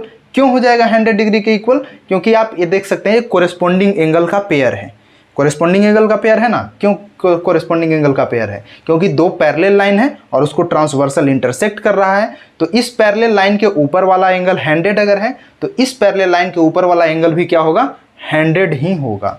तो यानी इस एंगल का वैल्यू क्या होगा, 100 डिग्री होगा। मतलब इस एंगल का, जैसे इसमें 20 को अभी मैं इरेज कर दे रहा हूँ, इसको बाहर लिख देता हूँ, ये क्या है 20 डिग्री। और ये एंगल जो है नीचे वाला, इसका वैल्यू क्या हो जाएगा, इसका वैल्यू जो है 100 डिग्री हो जाएगा। ठीक है, 100 डिग्री हो जाएगा। अब देखिए सकते हैं कि ये एंगल कितना है, 100 डिग्री हो जाएगा कोरेस्पोंडिंग एंगल के कारण। और ये इस एंगल का मान कितना है, 20 डिग्री एंगल, 20 डिग्री इसका मान है। अब देखिए कि एक एंगल x की अगर बात करें तो इस ट्रायंगल को सबसे पहले देखिए, इस ट्रायंगल में क्या हो रहा है, ये ट्रायंगल PQO में x जो है वो एक एक्सटीरियर एंगल है ना, एक्सटीरियर एंगल। क्यों एक्सटीरियर एंगल है, क्योंकि ट्रायंगल PQO में PQ साइड को क्या किया गया है, ऊपर एक्सटेंड किया गया है। तो ऊपर एक्सटेंड किया गया है तो ये बनने वाला एंगल x जो है वो क्या है, एक एक्सटीरियर एंगल है। और एक्सटीरियर एंगल क्या होता है, always two opposite interior angle के सम के बराबर होता है। तो इसमें टू अपोजिट इंटीरियर एंगल क्या है, 100 और 20 है ना। हाँ, यहाँ पर थोड़ा डायग्राम जो है छोटा बना है, लेकिन फिर भी यहाँ पर आई होप कि आप समझ पा रहे होंगे। ये 100 है, ये 20 है, तो इन दोनों एंगल का सम किसके इक्वल होगा, x के इक्वल, क्योंकि ये एक एक्सटीरियर एंगल बन रहा है। तो उसी चीज़ को हम लोग यहाँ पर लिख देंगे। तो चलिए लिख देते हैं, x इक्वल टू क्या हो जाएगा, x इक्वल टू हम लोग क्या लिख सकते हैं, 100 प्लस 20। x बराबर क्या हो गया, 120 डिग्री। देखिए जिसको कॉन्सेप्ट क्लियर नहीं है उसके लिए ये क्वेश्चन काफ़ी डिफिकल्ट था। अगर कॉन्सेप्ट क्लियर नहीं होता तो उसके लिए ये क्वेश्चन काफ़ी डिफिकल्ट था, लेकिन आपको अगर कॉन्सेप्ट आपका क्लियर है तो आप देख सकते हैं कितना इजीली हम लोग इसको फाइंड आउट कर लिए हैं। इस क्वेश्चन को तो मैं अभी बता दिया, इस क्वेश्चन को आप ट्राई कर सकते हैं वीडियो पॉज करके और फिर देख सकते हैं आंसर कि कितना आता है। तो चलिए अभी हम लोग फिर इस वैल्यू को फाइंड करते हैं। इसमें x का वैल्यू क्या होगा बता सकते हैं आपकी क्या होगा, वीडियो को पॉज कीजिए और ट्राई कीजिए, सोल्व कीजिए। चलिए देखते हैं अभी इसमें क्या करेंगे। इसमें भी सिमिलरली हम लोग क्या करेंगे, दोनों जो पैरेलल लाइन है वो क्या, उसको क्या करेंगे, एक्सटेंड करेंगे। इसमें नीचे की ओर था, इसमें क्या करेंगे, अपवर्ड डायरेक्शन में इसको एक्सटेंड करते हैं। तो चलिए इसको एक्सटेंड करते हैं। जैसे मान लीजिए कि इस लाइन को हम लोग ऊपर एक्सटेंड कर दिए, ठीक है। सिमिलरली इस लाइन को भी हम लोग क्या करेंगे, ऊपर एक्सटेंड करते हैं। चलिए मान लेते हैं ऐसे करते हैं, कुछ इस तरीका से लाइन दोनों जो है m और n एक्सटेंड होगा और दोनों लाइन पैरेलल है, ये हमारा क्वेश्चन में ऑलरेडी गिवन है। अब देखिए इस कंडीशन में क्या हो रहा है, m और n दोनों पैरेलल है और ये जो ट्रांसवर्सल है वो क्या कर रहा है, इंटरसेक्ट कर रहा है, ठीक है। तो अगर इंटरसेक्ट कर रहा है फ्रेंड तो इसमें भी क्या होगा, कोरेस्पोंडिंग एंगल का जो पेयर होगा वो इक्वल अमाउंट का होगा, मतलब इन वैल्यू क्या होगा, दोनों इक्वल होगा। आप देख सकते हैं कि इस लाइन, ये लाइन के ऊपर का एंगल x है और इस पैरेलल लाइन के ऊपर का एंगल क्या होगा, x के ही इक्वल होगा कोरिस्पोंडिंग एंगल के कारण। तो हम लोग सिंपली लिख सकते हैं क्या, ये x है तो ये भी क्या होगा x। इस 20 को हम लोग बाहर लिख लेते हैं, इस एंगल का वैल्यू कितना है 20 डिग्री, इसको बाहर लिख देते हैं। और ये जो एंगल है फ्रेंड इंटरसेक्शन से जो बना वो कितना हो गया x डिग्री। तो अब देखिए ये क्या है 20 और ये क्या है x। अब इस ट्रेंगल में देखिए ये जो ट्रेंगल यहाँ पर बन रहा है, इस ट्रेंगल में क्या हो रहा है 130 डिग्री जो है क्या है, एक एक्सटीरियर एंगल है। और एक्सटीरियर एंगल क्या होता है, टू अपोजिट इंटीरियर एंगल के सम के इक्वल। तो हम लोग उसी चीज़ को फिर से अप्लाई कर लेंगे जिस चीज़ को हम लोग यहाँ अप्लाई किए। तो चलिए अप्लाई करते हैं। 20 है प्लस x इक्वल टू कितना हो जाएगा 130 डिग्री। लिख दीजिए 20 प्लस x इक्वल टू क्या हो जाएगा 130 डिग्री। और ऐसा क्या हो, और इसके बाद x का वैल्यू आपको फाइंड करना है, तो x बराबर क्या हो जाएगा 130 डिग्री माइनस 20 डिग्री। सो x का वैल्यू क्या हो जाएगा 110 डिग्री। ठीक है, तो आई थिंक ये आपको समझ में आ गया होगा। हाँ, मैं फिर से एक बार रिपीट कर रहा हूँ कि अगर कॉन्सेप्ट पर आप ध्यान दीजिए, क्योंकि अगर कॉन्सेप्ट क्लियर हो जाता है तो किसी भी टाइप का क्वेश्चन आ जाए या फिर किसी भी बुक से क्वेश्चन आ जाए, कोई फर्क नहीं पड़ता कि क्वेश्चन कहाँ से है, बस कॉन्सेप्ट आपका क्लियर होना चाहिए। अगर कॉन्सेप्ट क्लियर नहीं होता तो one of the difficult question है, लेकिन अगर कॉन्सेप्ट देखिए आपका क्लियर है तो हम लोग कितना आसानी से इस क्वेश्चन के आंसर तक पहुंच पाए हैं। तो please right it down. Next question कहता है फ्रेंड कि आपको यहाँ पर एक क्वाड्रिलेटरल दिया गया है जिसमें साइड AD जो है पैरेलल है साइड BC के। ठीक है, साथ ही इसमें बताया गया है कि एंगल A का जो बाइसेक्टर है और एंगल B का जो बाइसेक्टर है वो पॉइंट O पर क्या कर रहा है, मीट कर रहा है। तो इस कंडीशन में आपको एंगल AOB के वैल्यू को फाइंड करना है कि इसका वैल्यू क्या होगा। हालांकि आप इस क्वाड्रिलेटरल को देखकर परेशान नहीं होइएगा कि हमको क्वाड्रिलेटरल के बारे में नहीं बताया गया है। हम लोग जितने भी टाइप के क्वाड्रिलेटरल होते हैं उन सब के बारे में हम लोग अपने फोर्थ कमिंग चैप्टर पैरेललोग्राम में डीपली अध्ययन करेंगे, जो कि हम लोग कॉन्ग्रुएंसी चैप्टर समाप्त करने के बाद पढ़ेंगे। ठीक है, फिलहाल यहाँ पर हम लोग को क्वाड्रिलेटरल से मतलब नहीं है, हम लोग को मतलब क्या है पैरेलल लाइन से, जिसके बारे में मैं आपको ऑलरेडी बता दिया हूँ। यहाँ पर आपको क्वेश्चन में क्या दिया गया है कि AD पैरेलल है BC के, मतलब ये जो AD है वो किसके पैरेलल है, BC के। और आप सिंपली क्या देख सकते हैं कि AB क्या कर रहा है उस लाइन से, मतलब AD और BC लाइन को क्या कर रहा है, इंटरसेक्ट कर रहा है या फिर मिल रहा है, आप ऐसे कह सकते हैं।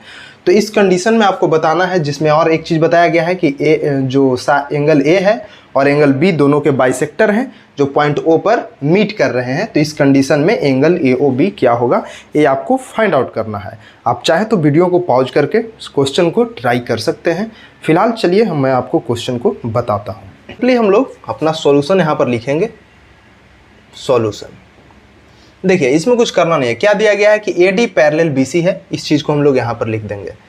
Since AD parallel BC and AB क्या कर रहा है, इंटरसेक्ट कर रहा है, and AB is intersecting angle A plus angle B किसके इक्वल होगा 180 डिग्री को हम लोग ऐसे लिख देंगे। और क्यों होगा आप समझ रहे हैं, मैं आपको बता दिया कि इंटीरियर एंगल के कारण ऐसा होगा। ठीक है, आप यहाँ पर देयरफॉर लिख सकते हैं। अब देखिए इसमें कुछ करना नहीं है। क्वेश्चन क्या बोल रहा है कि दोनों एंगल के बाइसेक्टर जो है O पॉइंट पर मिल रहा है। एंगल A को हम लोग क्या लिख सकते हैं, एंगल इक्वल होगा किसके, ट्वाइस ऑफ एंगल BAO के, BAO के ट्वाइस के इक्वल होगा। अब देखिए एंगल B भी सिमिलरली वही होगा, क्योंकि इसका भी बाइसेक्टर BO है, तो ये दोनों भी इक्वल है। अगर ये दोनों इक्वल है तो एंगल B को हम लोग क्या लिख सकते हैं, ट्वाइस ऑफ एंगल ये वाला अंदर वाला लिख सकते हैं ना। तो चलिए उसको भी लिख देते हैं। ट्वाइस ऑफ एंगल क्या लिखेंगे, ABO, twice of angle ABO, और एक किसके इक्वल होगा 180 डिग्री के। ठीक है, अब सिंपली हम लोग कुछ करना नहीं है, 2 यहाँ से हम लोग कॉमन ले लेंगे और ब्रैकेट के अंदर क्या बच जाएगा, angle BAO plus angle ABO। ठीक है, इक्वल टू किसके होगा 180 डिग्री। 2 से हम लोग सिंपली डिवाइड कर देंगे, क्या होगा angle BAO plus angle ABO equal to 90 degree, क्योंकि 2 से ही डिवाइड हो जाएगा ना, तो ये क्या बच जाएगा 90 डिग्री। हम लोग अंदर वाला का ही क्यों ले रहे हैं, जैसे कहने का मतलब दोनों एंगल को लिए तो हम लोग इस बाहर वाले एंगल को भी ले सकते थे, लेकिन अंदर वाले एंगल को हम लोग इसलिए ले रहे हैं क्योंकि ये जो हमारा अंदर वाला एंगल है वो हेल्प करेगा हमको एंगल AOB को फाइंड करने में इन ट्रायंगल AOB।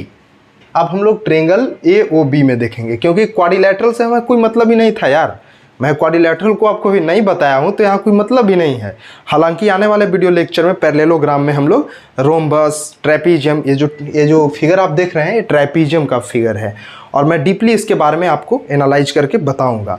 लेकिन फिलहाल देखिए आपको इसमें कोई मतलब ही नहीं, मतलब क्या था, हम लोग सिर्फ पैरेलल लाइन से, पैरेलल लाइन के बारे में मैं आपको बता दिया हूँ और बस उसी के कॉन्सेप्ट को अप्लाई करते हुए इस क्वेश्चन को सोल्व कर लेंगे। तो आप यहाँ पर देख सकते हैं कि दोनों जो ट्रायंगल के अंदर वाला एंगल था उन दोनों का सम क्या हो गया 90 डिग्री के इक्वल। तो सिमिलरली अब हम लोग यहाँ पर क्या लिखेंगे, लिखते हैं हम लोग इन ट्रायंगल क्या ABO, ट्रायंगल ABO में देखते हैं।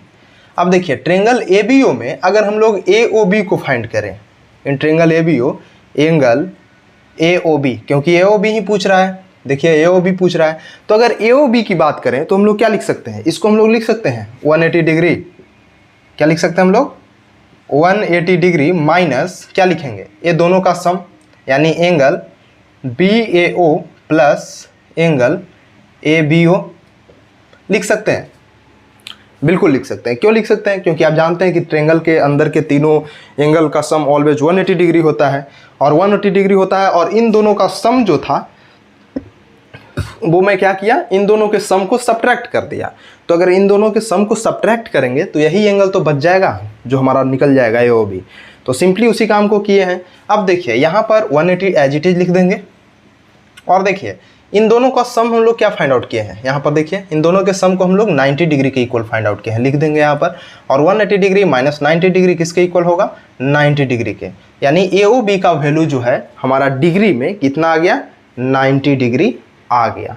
यही अगर हम लोग रेडियन में करते तो रेडियन में, हालांकि यहाँ पर डिग्री बोला है तो 90 डिग्री होगा, अगर यही हम लोग को रेडियन में फाइंड आउट करना होता तो इसमें हम लोग कुछ करते नहीं, इसको हम लोग क्या लिख देते π/2, ठीक है। क्योंकि आप जानते हैं, जैसा कि आप जानते हैं, क्या नहीं जानते हैं तो इसको जान लीजिए कि 180 डिग्री को हम लोग क्या बोलते हैं पाई रेडियन, क्या बोलते हैं इसको पाई रेडियन। आप यहाँ पर बोल सकते हैं 180 डिग्री इक्वल होता है किसके पाई रेडियन के। तो अगर आपको मान लीजिए यहाँ पर डिग्री ना होकर के अगर मान लीजिए इसको रेडियन में बोलता है कि रेडियन में फाइंड आउट कीजिए, तो क्या करते हैं 180 डिग्री को क्या बोलते हैं पाई रेडियन। तो 1 डिग्री को क्या बोलेंगे, अगर मान लीजिए कि यहाँ पर 1 डिग्री हम लोग को फाइंड करना है तो 1 डिग्री को हम लोग क्या बोलेंगे π/180 रेडियन, 180 डिग्री रेडियन हो जाएगा ना, इतना रेडियन होगा। इसलिए हमारा आया कितना है 90 डिग्री आया है, तो 90 डिग्री में कितना रेडियन होगा। हालांकि इतना करने का आवश्यकता नहीं है, जब आप इसके थ्रू आप जाइएगा तो यहाँ पर डायरेक्टली आप π/2 रेडियन लिख सकते हैं। फिलहाल मैं आपको कैलकुलेशन के लिए बता रहा हूँ, तो यहाँ पर हम लोग क्या लिखेंगे π/180 डिग्री इंटू ये जो 90 है मल्टीप्लाई होगा। अब 90 से देखिए कितना बार में कट जाएगा 2 बार में, यानी इक्वल कितना हो जाएगा π/2 रेडियन, π/2 रेडियन।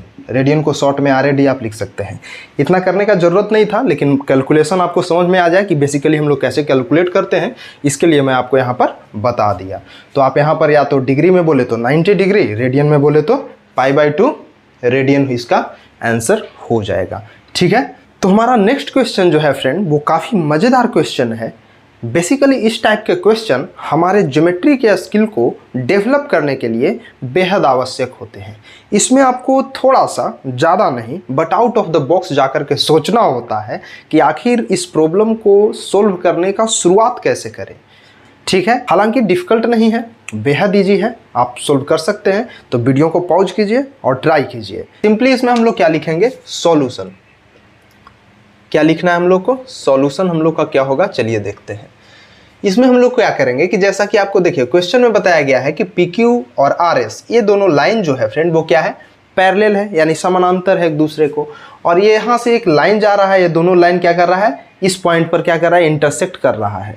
इस कंडीशन में इस एंगल का नाम अल्फा दे दिया गया, इसका बीटा और इसका गामा। तो आप सिर्फ बोल रहा है कि वैल्यू फाइंड कीजिए alpha plus beta plus gamma के। तो आखिर कैसे फाइंड आउट करेंगे, तो इसमें थोड़ा सा आपको दिमाग लगाना होगा। और वो कैसे हम लोग सोल्व करेंगे तो चलिए देखते हैं। इसमें हम लोग क्या करेंगे कि सिंपली ये दोनों लाइन को एक्सटेंड करेंगे। इस दोनों लाइन को क्या करेंगे, एक्सटेंड करेंगे। ये दोनों जो पैरेलल लाइन था इसको क्या करेंगे, एक्सटेंड करेंगे। तो चलिए एक्सटेंड करते हैं। मान लीजिए कि इसको हम लोग ऐसे एक्सटेंड कर रहे हैं। आगे के डायरेक्शन में हम लोग क्या करेंगे, इन दोनों लाइन को एक्सटेंड करेंगे। ठीक है, जैसे मान लीजिए कि यहाँ पर मैं इसको एक्सटेंड कर दिया। अब देखिए ये जो लाइन है फ्रेंड, वो लाइन क्या कर रहा है, अगर एक्सटेंड किए हैं हम लोग इस लाइन को, तो ये आगे जाकर के इसको कट करेगा, मतलब इंटरसेक्ट कर देगा। सिमिलरली ये लाइन जो है, ये भी लाइन क्या करेगा, आगे जाकर के इसको क्या कर देगा, इंटरसेक्ट कर देगा। ठीक है, इंटरसेक्ट कर देगा। आई होप कि आपको यहाँ तक तो समझ में आ ही रहा है। अब देखिए इस एंगल का वैल्यू क्या है, अल्फा है, इसका बीटा और इसका गामा, जिसमें आपको बताया गया है कि PQ लाइन जो है RS लाइन के पैरेलल होगा। मतलब ये जो लाइन हम लोग एक्सटेंड किए, ये लाइन क्या होगा, आपस में पैरेलल होगा दोनों। ये जो लाइन है एक्सटेंडेड लाइन भी, ना केवल PQ बल्कि एक्सटेंडेड लाइन भी, दोनों क्या होगा, आपस में पैरेलल होगा। तो इस कंडीशन में आप देखिए कि जो अगर मान लीजिए कि इस पॉइंट को हम लोग इंटरसेक्टेड पॉइंट का नाम भी अगर मान लीजिए कि हम लोग दे दें, मान लीजिए कि M दे देते हैं, इसका नाम मान लीजिए कि M दे देते हैं, इसका N दे देते हैं और इसका मान लीजिए कि T दे देते हैं। ठीक है, अब देखिए इसमें क्या बताया मैं आपको कि ये दोनों लाइन क्या है, पैरेलल है। और लाइन QM को देखिए, QM लाइन जो क्या कर रहा है, एक ट्रांसवर्सल का काम कर रहा है, ट्रांसवर्सल का काम कर रहा है। ठीक है, सिमिलरली इसमें भी देखिए ये जो पैरेलल लाइन है, इसमें क्या कर रहा है, SN भी एक ट्रांसवर्सल का काम कर रहा है। तो मैं आपको बताया था कि जब भी दो पैरेलल लाइन होगा उसको ट्रांसवर्सल इंटरसेक्ट करेगा तो अल्टरनेट एंगल क्या होते हैं, इक्वल होते हैं। तो वही चीज़ यहाँ पर भी हो जाएगा। इसमें देखिए ये अल्फा है, तो अल्फा है तो यहाँ पर लीनियर पेयर के अकॉर्डिंग ये एंगल कितना होगा, ये अल्फा है तो ये लीनियर पेयर के अकॉर्डिंग क्या हो जाएगा, 180 डिग्री माइनस अल्फा होगा ना।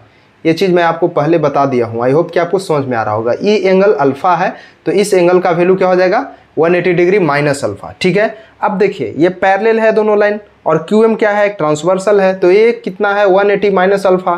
तो अल्टरनेट एंगल क्या हो जाएगा, अल्टरनेट एंगल मतलब इस एंगल को हम लोग अल्टरनेट एंगल बोलेंगे यहाँ पर।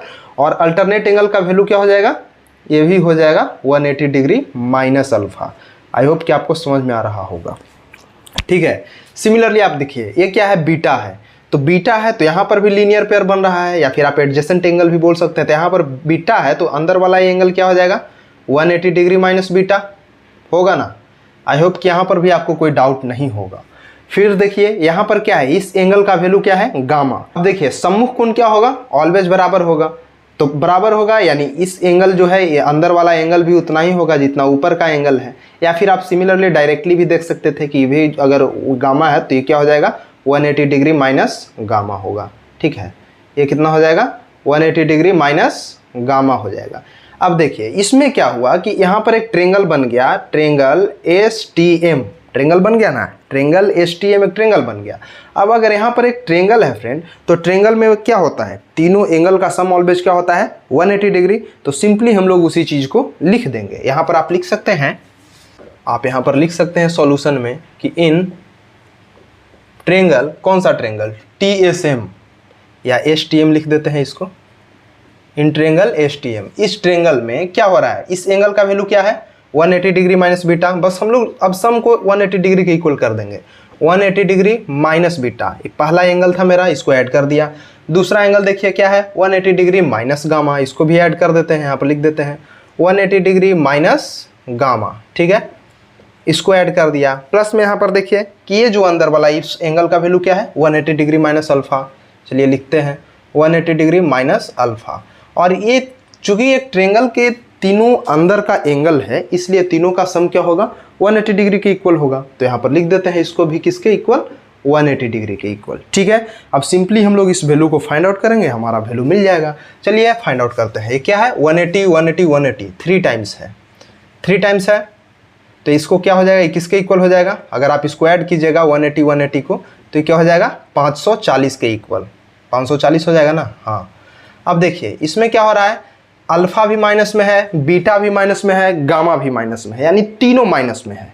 तो इसके लिए हम लोग क्या करेंगे, इसके लिए हम लोग सिंपली माइनस को कॉमन ले लेंगे, क्योंकि हमको प्लस चाहिए ना, प्लस में चाहिए।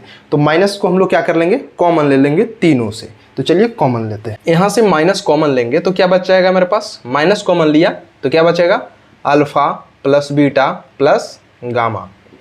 और एक इसके इक्वल हो जाएगा 180 डिग्री के इक्वल हो जाएगा। आई होप कि आपको समझ में आ रहा है। अब देखिए यहाँ पर क्या है 540 minus alpha plus beta plus gamma. आप चाहें तो alpha plus beta plus gamma को प्लस के इस साइड ले आ सकते हैं और आप चाहें तो माइनस साइन को भी लेकर चलिए, मैं आपको दिखा देता हूँ। यहाँ से हम लोग क्या करेंगे, मान लीजिए रहने देता हूँ मैं यहाँ पर माइनस, फिर क्या लिखेंगे alpha plus beta plus gamma. मैं इसलिए एक एक पॉइंट को लिख करके बताना चाह रहा हूँ ताकि आपको कैलकुलेशन भी समझ में आ जाए कि कैसे हम लोग सोल्व कर रहे हैं। यहाँ पर माइनस वाले इसको टोटल को यहीं पर रहने दिया एज इट इज और 540 को इस साइड ले आया। तो अगर इधर लाइएगा तो 180 डिग्री माइनस 540 मतलब 540 कितना हो जाएगा, घटेगा तो ये हो जाएगा माइनस 360 डिग्री। क्या हो जाएगा, माइनस 360 डिग्री हो जाएगा, घटेगा तो हो जाएगा ना। अब घटेगा इसमें देखिए ये भी माइनस में है और ये भी माइनस में है, क्या हो जाएगा minus minus sign cancel out हो जाएगा। आप चाहते तो इसको इधर लाते तो डायरेक्टली सब काम प्लस में हो जाता, लेकिन इसको इधर रहने दिया तो माइनस में है। तो माइनस में है उससे भी कोई फर्क नहीं पड़ता, इधर भी माइनस है उधर भी माइनस है तो कैंसिल आउट हो जाएगा। तो ये क्या हो जाएगा, कैंसिल आउट हो गया दोनों तरफ से। क्या बच गया, alpha plus beta plus gamma, ये किसके इक्वल हो गया 360 डिग्री के इक्वल। आई होप कि आपको समझ में आया होगा। तो यहाँ पर जो चीज़ आपसे पूछ रहा था कि alpha plus beta plus gamma का वैल्यू क्या होगा, तो वो वैल्यू 360 डिग्री के इक्वल हो। तो ये जो हमारा नेक्स्ट क्वेश्चन है फ्रेंड, वो क्लास 9th के ज्योमेट्री के काफ़ी कॉम्प्लेक्स क्वेश्चन है। मुझे याद है कि मैं भी जब बचपन में ज्योमेट्री पढ़ रहा था, बेसिकली मैं क्लास 9th में सबसे पहला चैप्टर ज्योमेट्री ही शुरू किया था और उस वक्त जब मैं इस क्वेश्चन से मुझे पाला पड़ा तो मुझे पूरा दिन लग गया था इस क्वेश्चन को सोल्व करने में। ठीक है, तो मैं आपसे एक रिक्वेस्ट करूंगा कि ज़रूर इस क्वेश्चन को आप खुद से पहले ट्राई कीजिए। आप वीडियो को पॉज कर दीजिए और खुद से ट्राई कीजिए जब तक कि आपको ये खुद से सोल्व ना हो जाए। हाँ, एक बात ध्यान रखिएगा कि चोरी नहीं करना है, कहीं से कॉपी नहीं करना है और कोई एक्स्ट्रा जो है मटेरियल से हमको देख ताक झाक नहीं करना है, खुद से सोल्व करना है आपको। क्योंकि जब मैं इस क्वेश्चन को सोल्व कर रहा था तो मुझे पूरा दिन लग गया समझने में, क्योंकि जैसा कि आप यहाँ पर देख सकते हैं कि यहाँ पर 1 2 3 4 5 काफ़ी सारे ट्रायंगल हैं अगर हम लोग इसमें गिनना शुरू करें तो। और इतने सारे ट्रायंगल में किसको चूज करना है, मतलब क्वेश्चन को प्रोसेस को आगे बढ़ाने के लिए किस ट्रायंगल को चूज करें किसको छोड़ें, काफ़ी डिफ़िकल्ट हो जाता है क्लास 9th के बच्चे के लिए ये समझना कि हम किसको चूज करें और किसको छोड़ दें। तो ये चीज़ आप तभी सीख पाइएगा जब आप खुद से मेहनत कीजिएगा। अगर आप ताक झाँक करके और क्वेश्चन को सोल्व कर ले रहे हैं या फिर कहीं से कॉपी कर ले रहे हैं या फिर आप सॉल्यूशन को देख करके क्वेश्चन बना रहे हैं तो फिर कोई फ़ायदा होने वाला नहीं है यार। आप इस क्वेश्चन को तो ज़रूर ही सोल्व कीजिए। इस क्वेश्चन को मैं कहूँगा कि आप खुद से ज़रूर सोल्व कीजिए और इस वीडियो को अभी पॉज कीजिए। आगे के वीडियो आप तभी देखिएगा जब आप इस क्वेश्चन को सोल्व कर लें खुद से। आप 1 घंटा लो, 2 घंटा लो, 3 घंटा लो, कोई मतलब नहीं है यार। आप 4 बार ट्राई करो, 5 बार ट्राई करो, जितने बार ट्राई करो, लेकिन इस क्वेश्चन को पहले खुद से सोल्व करने का भरपूर प्रयास करो। अगर सोल्व कर पाते हो तो बहुत अच्छा है और नहीं सोल्व कर पाते हो तो फिर तो हम हैं ही यहाँ पर बता ही रहे हैं आपको। फिर आप जब चाहो वीडियो को ओपन करके और देख सकते हो कि हम लोग कैसे इसको सोल्व करते हैं। तो आप कमेंट सेक्शन में ज़रूर बताइएगा कि आपको कितना समय लगा इस क्वेश्चन को सोल्व करने में। तो यहाँ पर हम लोग लिख लेंगे कि in triangle PSR, in triangle PSR। अब देखिए इन ट्रायंगल PSR में क्या है, PSR में अगर हम लोग इस एंगल की बात करें एंगल PST के, तो क्या होगा, एंगल PST एक एक्सटीरियर एंगल है इस ट्रायंगल के लिए, है ना। तो हम लोग इस चीज़ को लिखते हैं angle PSR।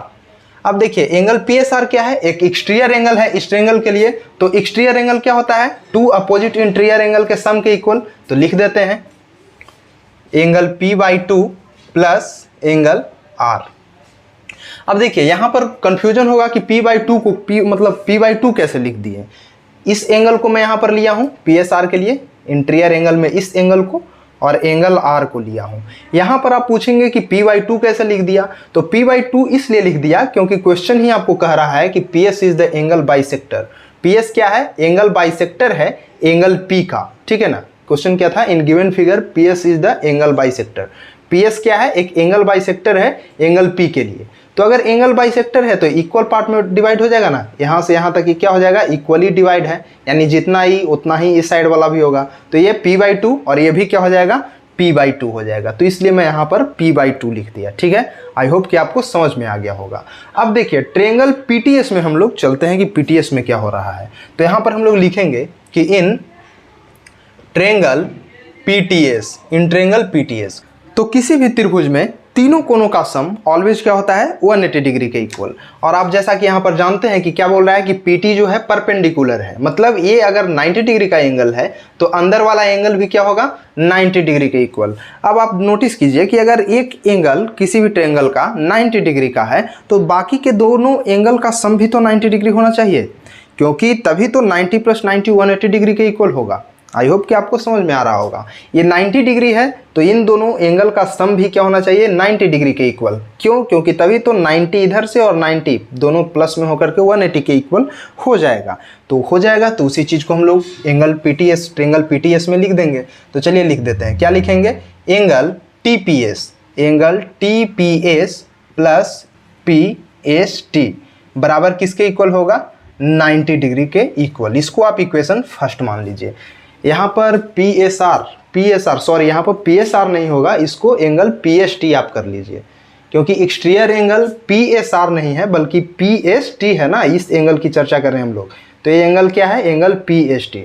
Sorry for that, आप इसको यहाँ पर टी कर लीजिए, ये पीएसटी है। ठीक है, फिर आप यहाँ पर क्या लिखिएगा, इन ट्रायंगल पीटीएस में अगर हम लोग देखें तो इसमें क्या हो जाएगा कि angle TPS plus angle PST किसके इक्वल हो जाएगा, 90 डिग्री के इक्वल। आई होप कि आपको समझ में आ रहा है। अब यहाँ पर कुछ करना नहीं है, पीएसटी का जो वैल्यू है फ्रेंड उसको हम लोग इक्वेशन फर्स्ट में रख देंगे। तो चलिए रखते हैं। यहाँ पर अगर रखेंगे तो imply that angle TPS plus angle PST है, और पीएसटी का वैल्यू हम लोग यहाँ से उठाकर इसमें डाल देंगे। पीएसटी का वैल्यू क्या है, इसका वैल्यू है angle p/2 plus angle r equal to कितना होगा, 90 डिग्री। कुछ किया नहीं है मैं, बस यहाँ से पीएसटी का वैल्यू जो था उठा करके यहाँ पर रख दिया हूँ। आई होप कि आपको समझ में आ रहा होगा। उस वैल्यू को यहाँ पर डाला, इसके बाद ये हमारा क्या हो गया, इक्वेशन सेकेंड हो गया। अब हम लोग ये पूरा ट्रायंगल PQR में देखेंगे कि क्या हो रहा है। तो ट्रायंगल PQR की अगर हम लोग बात करें तो चलिए उसमें भी हम लोग यहाँ पर देख लेते हैं। यहाँ लिखेंगे कि इन ट्रायंगल PQR, अगर PQR में बात करें तो हम लोग क्या लिख सकते हैं, angle P plus angle Q plus angle R equal to क्या होगा, 180 डिग्री। और इसमें तो बिल्कुल भी डाउट नहीं होना चाहिए जहाँ तक हमको लगता है, क्योंकि इसमें सिंपली हम लोग क्या किया, इसमें पूरा P को ले लिया, Q को ले लिया और R को ले लिया, क्योंकि ये पूरा ट्रायंगल का ही हम लोग बात कर रहे हैं। तो इसको ऐसे लिख दिए। अब हम लोग को सिंपली कुछ करना नहीं है, इसमें हम लोग क्या करेंगे, 2 से डिवाइड कर देंगे। तो चलिए डिवाइड करते हैं। 2 से क्यों डिवाइड करेंगे, तो सिंपली आपको पता चल जाएगा। डिवाइड कर लेते हैं पहले, इसको लिख लेंगे p/2 प्लस इसको डिवाइड करेंगे तो ये q/2 plus angle r divided by 2, और 2 से डिवाइड करेंगे तो ये क्या हो जाएगा, 90 डिग्री के इक्वल। ये हमारा इक्वेशन थर्ड हो जाएगा। ठीक है, आई होप कि समझ में आ रहा होगा आपको।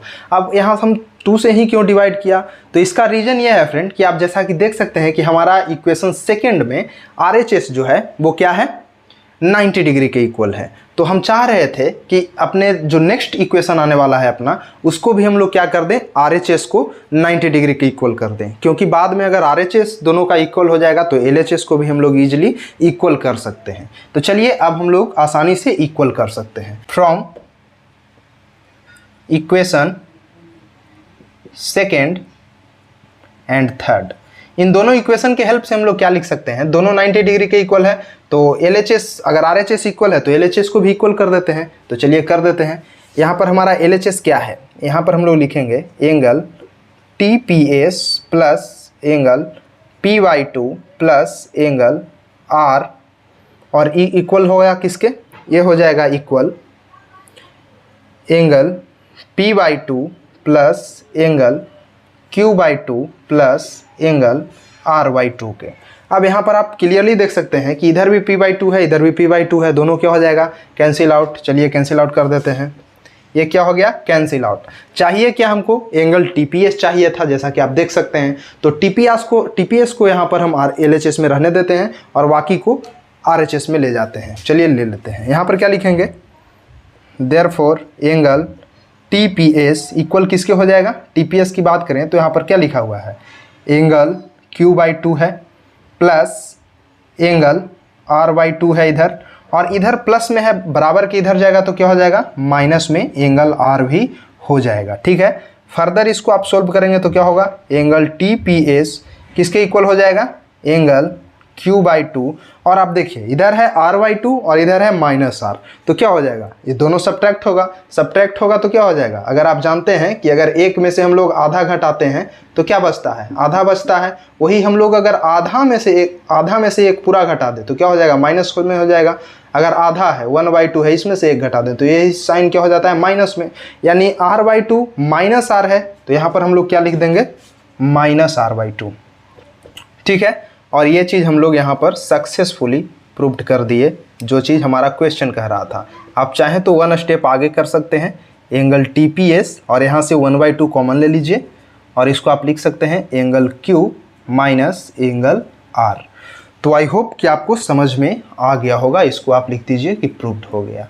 तो हमारा नेक्स्ट क्वेश्चन कहता है फ्रेंड कि आपको एक फिगर दिया हुआ है और इस फिगर में बोलता है कि एंगल A का जो बाइसेक्टर है वो पॉइंट L पर क्या कर रहा है, मीट कर रहा है। एंगल A का जब बाइसेक्टर है, कहने का मतलब कि एंगल A को दो बराबर पार्ट में क्या कर रहा है, डिवाइड कर दे रहा है, इक्विवेलेंट पार्ट में क्या कर रहा है, डिवाइड कर दे रहा है। बाइसेक्टर का ही मतलब होता है। तो आपको इसमें प्रूव करना है क्या कि एंगल ABC यानी angle ABC plus angle ACD equal होगा किसके, ट्वाइस ऑफ एंगल ALC के इक्वल होगा, ये आपको प्रूव करना है। तो चलिए देखते हैं कि हम लोग कैसे प्रूव करेंगे। सिंपली हम लोग यहाँ पर अपना लिखेंगे सॉल्यूशन। सॉल्यूशन में क्या करेंगे कि आप देखिए, अगर ट्रेंगल ABL का बात करें, ट्रेंगल ABL में यहाँ पर लिखते हैं in triangle ABL। Triangle ABL में अगर हम लोग फाइंड आउट करने की कोशिश करें एंगल ALC के, एंगल ALC, तो ALC बराबर क्या होगा, ALC क्या है, एक एक्सटीरियर एंगल है ना, तो एक्सटीरियर एंगल क्या होगा, टू अपोजिट इंटीरियर एंगल के सम के इक्वल। तो चलिए लिख देते हैं, यहाँ पर हम लोग लिखेंगे angle A/2 plus angle ABL। I hope कि यहाँ पर आपको कोई डाउट नहीं होना चाहिए। A/2 में इसलिए लिखा क्योंकि यहाँ पर दिया हुआ है कि AL क्या है, बाइसेक्टर है, यानी A जो एंगल है वो कितना है, टोटल का हाफ है, यानी टोटल A है तो इसका हाफ क्या है, A/2, उतना ही इधर भी A/2 होगा। तो आई थिंक कि आपको यहाँ पर कोई डाउट नहीं होना चाहिए। ये हमारा क्या हो गया, आप इक्वेशन फर्स्ट भी मान सकते हैं, अदरवाइज आप चाहें तो A/2 का वैल्यू यहाँ पर आप फाइंड आउट करके रख लीजिए। तो A/2 का अगर हम लोग वैल्यू फाइंड आउट करें तो ये क्या हो जाएगा, एंगल ALC और इधर माइनस में चला जाएगा, यानी माइनस ऑफ एंगल ABL। अब देखिए, अब हम लोग क्या करेंगे कि अब हम लोग चलते हैं ट्रेंगल ALC में। ठीक है, यहाँ पर लिखेंगे नाउ इन ट्रेंगल ALC। इसमें क्या होने वाला है, इसमें अगर हम लोग बात करें एंगल ACD के, हम लोग फाइंड आउट करने का प्रयास कर रहे हैं एंगल ACD। अब देखिए एंगल ACD किसके इक्वल होगा, एंगल ACD एक एक्सटीरियर एंगल हो रहा है और एक्सटीरियर एंगल क्या होता है, टू अपोजिट इंटीरियर एंगल के सम के। तो टू अपोजिट इंटीरियर एंगल में हम लोग यहाँ पर अगर लिख दें कि angle A/2 plus angle ALC, तो यहाँ पर भी आपको कोई डाउट नहीं होना चाहिए क्योंकि A/2 बाइसेक्टेड है तो दो इक्वल पार्ट में हो ही जाएगा। ALC तो आप जान ही रहे हैं। अब यहाँ से भी हम लोग A/2 का वैल्यू फाइंड आउट कर लेते हैं। तो हम लोग यहाँ लिख सकते हैं एंगल A/2 इक्वल क्या हो जाएगा, angle ACD minus angle ALC। ठीक है, अब देखिए यहाँ पर भी A/2 का वैल्यू फाइंड आउट किए हैं और यहाँ भी A/2 का वैल्यू फाइंड आउट किए हैं और आप देख सकते हैं कि दोनों में हमारा LHS इक्वल है, तो RHS को भी हम लोग सिंपली इक्वल कर सकते हैं। आप यहाँ पर इसको इक्वेशन फर्स्ट का नाम आप दे सकते हैं, इसको इक्वेशन सेकेंड का, और इसमें हम लोग क्या कर लेंगे, दोनों को इक्वेट कर देंगे। तो आप यहाँ पर लिख सकते हैं बाई इक्वेटिंग